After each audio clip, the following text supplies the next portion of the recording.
ॐ श्री परमात्मने नमः। अथ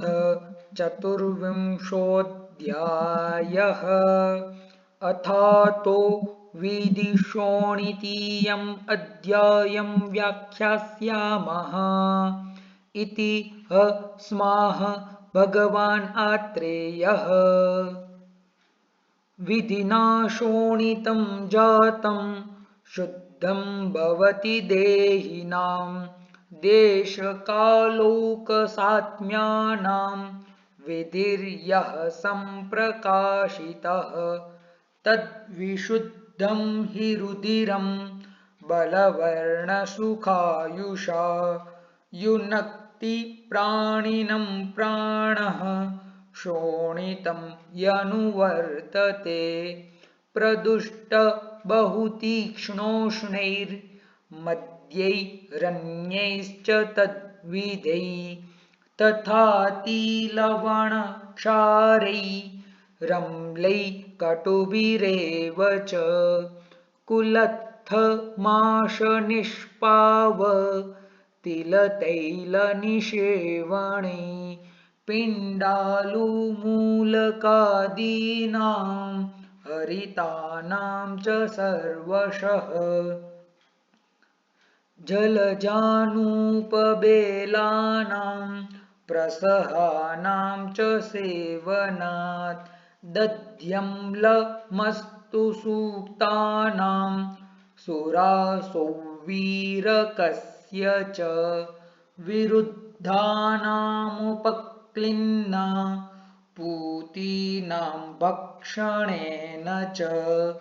भुक्त्वा दिवा प्रस्वपतां द्रवस्निग्धगुरूणि च अत्यादानं तथा क्रोधं भजतां चातपानलौ छर्दिवेगप्रतिघातात् काले चानवसेचनात् श्रमाभिघातसन्तापैरजीर्णाद्यशनैस्तथा शरत्कालस्वभावाच्च शोणितं सम्प्रदुष्यति ततः शोणितजारोगा प्रजायन्ते पृथग्विधाः मुखपाकोक्षिरागश्च पूतिघ्राणास्य गन्धिता गुल्मोपकुशविसर्प रक्तपित्तप्रमीलका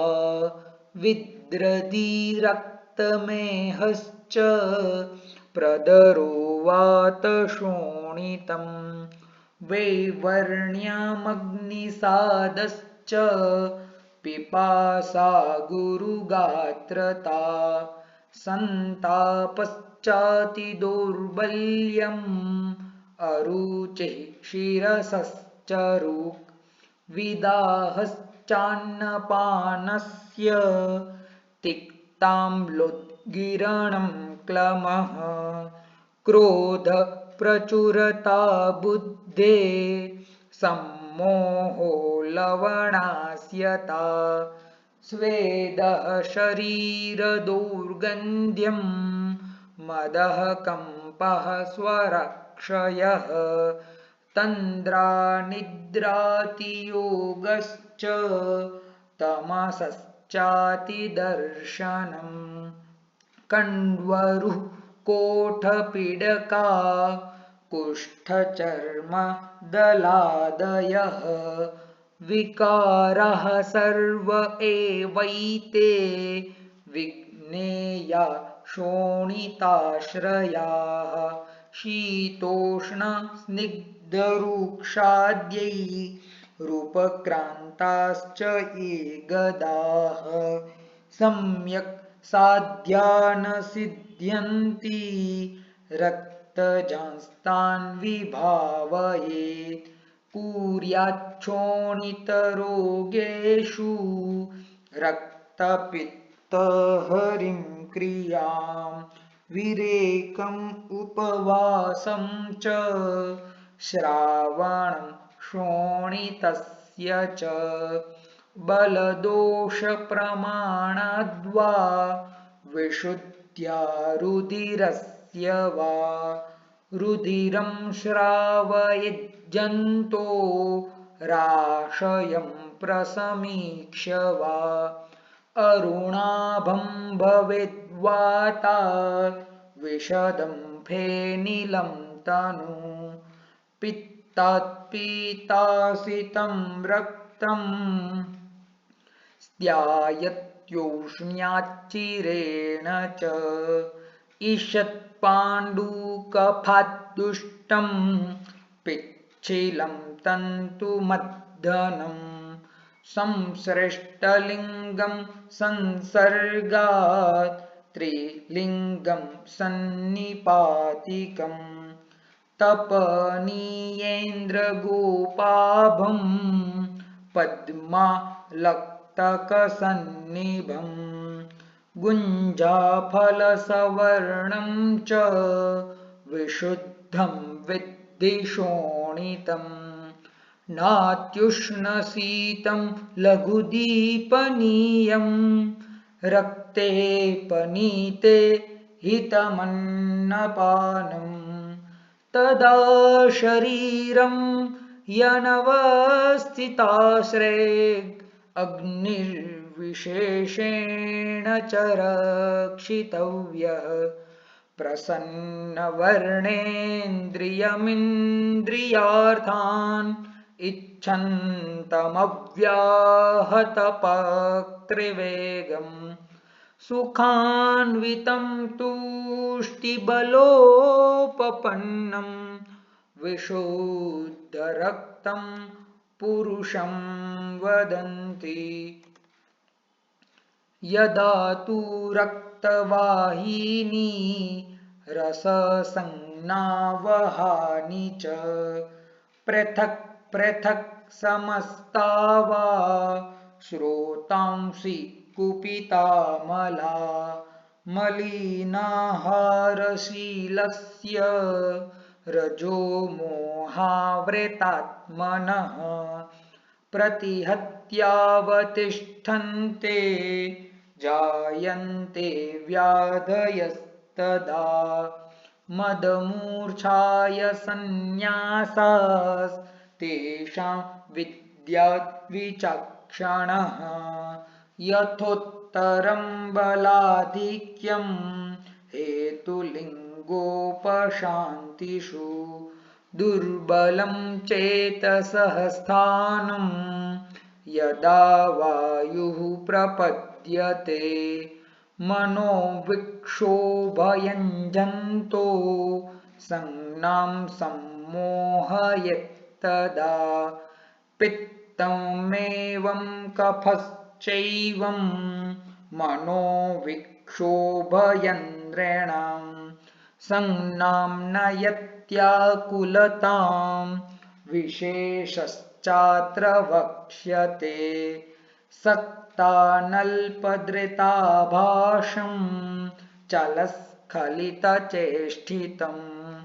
विद्याद्वातमदाविष्टं रूक्षश्यावारुणाकृतिं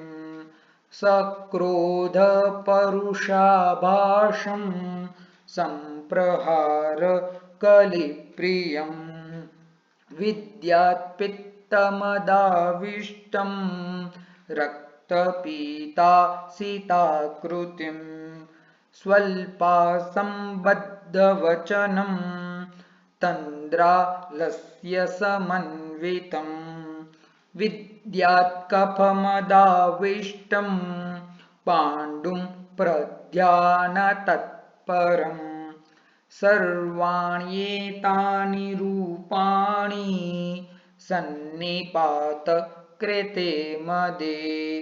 जायते शाम्यति क्षिप्रं मदो मद्य मदाकृतिः यश्च मद्यकृतः प्रोक्तो विषजो रुधिरश्च यः सर्व एते मदानर्ते वातपित्त कफत्रयात् नीलं वा यदि वा कृष्णम् आकाशम् अथवारुणम् पश्यंस्तमः प्रविशति शीघ्रं च प्रतिबुध्यते वेपथुश्चाङ्गमर्दश्च प्रपीडा हृदयस्य च कार्श्यं शावारुणाच्छाया मूर्छा एवातसंभवे रक्तं हरितवर्णं वा वियत्पीतमथापि वा पश्यंस्तमः प्रविशति सस्वेदः प्रतिबुध्यते सपीपासः ससन्तापो रक्तपीताकुलेक्षणः संभिन्नवर्चा पीताभो मूर्छायै पीतसंभवे मेघसङ्काशमाकाश मावृतं वातमोगने पश्यंस्तमः प्रविशति चिराच्च प्रतिबुध्यते गुरुभिः प्रावृतैरङ्गैर्यथैवार्द्रेण चर्मणा सप्रशेकः सरल्लासो मूर्छा एकपसंभवे सर्वाकृतिः सन्निपातात् अपस्मार इवागतः स जन्तुं पातयत्याशु विना बीभत्सचेष्टिते दोषेषु मदमूर्छाया कृतवेगेषु देहिनां स्वयमेवोपशाम्यन्ति सन्न्यासो नौषधैर्विना वाग्देह मनसां चेष्टा मा क्षिप्याति बलामला सन्न्यस्यन्त्यबलं जन्तुं प्राणा यतनसंश्रिताः स न सन्न्याससन्न्यस्त काष्ठीभूतो मृतोपमः प्राणैर्वियुज्यते शीघ्रं मुक्त्वा सद्यः फलाक्रिया दुर्गेऽम्भसि यथा मज्जत् भाजनं त्वरया बुधः गृह्णीयात्तलमप्राप्तं तथा सन्न्यासपीडितम् अञ्जनान्यवपीडाश्च धूमा प्रधमनानि च सूचीभिस्तोदनं सस्तं दाहः पीडा नखान्तरे लुञ्चनं केशलोम्नां च दन्तैर्दशनमेव च आत्मगुप्तावघर्षश्च हितं तस्यावबोधने सम्मूर्छितानि तीक्ष्णानि मद्यानि विविधानि च प्रभूतकटुयुक्तानि तस्यास्ये गालयन्मुहुः मातुलुङ्गरसं तद्वन्महौषधसमायुतं तद्वत् सौवर्चलं दद्यात् युक्तं मद्याम्लकाञ्जिकै हिङ्गूषणसमायुक्तं यावत् संज्ञाप्रबोधनं प्रबुद्धसंज्ञमन्यैश्च लघुभिस्तमुपाचरेत् विस्मापन्नैः स्मारणैश्च प्रियशोकविनाशिनैः श्रुतिभिरेव च पटुभिर्गीतवादित्र शब्दैश्चित्रैश्च दर्शनैः श्रंसनोल्लेखनैर्धूमैः रञ्जनैकवलग्रहैः शोणितस्यावसेकैश्च व्यायामुद्दर्शनैस्तथा प्रबुद्धसंज्ञं मतिमान् अनुबन्धमुपक्रमे तस्य संरक्षितव्यं हि मनः प्रलयहेतुतः स्नेहस्वेदोपपन्नानां यथा दोषं यथा बलम् पञ्चकर्माणि कुर्वीत मूर्छायेषु मदेषु च अष्टाविंशत्यौषधस्य तथा तिक्तस्य सर्पिषः प्रयोगः शस्यते तद्वन्महतः षट्फलस्य वा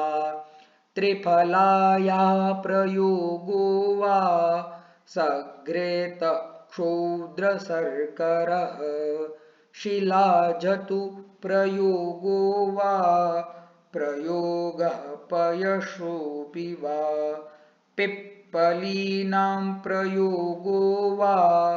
पयसा चित्रकस्य वा रसायनानां कुम्भस्य सर्पिषो वा प्रशस्यते रक्तावसेकाच्छास्त्राणां सतां सत्त्ववतामपि सेवनान्मदमूर्छायाः प्रशाम्यन्ति शरीरिणाम्। तत्र श्लोको विशुद्धं च विशुद्धं च शोणितं तस्य हेतवः रक्तप्रदोषजारोगास्तेषु रोगेषु चौषधम् मदमूर्छाय संन्यास हेतुलक्षणभेषजम् विधिशोणितकेऽध्याये सर्वम् एतत् प्रकाशितम् इति अग्निवेशकृते तन्त्रे चरकप्रतिसंस्कृते श्लोकस्थाने विधिशोणितीयो नाम चतुर्विंशोऽध्यायः समाप्तो योजनाचतुष्कः इति श्री धन्वन्तरिरर्पणमस्तु।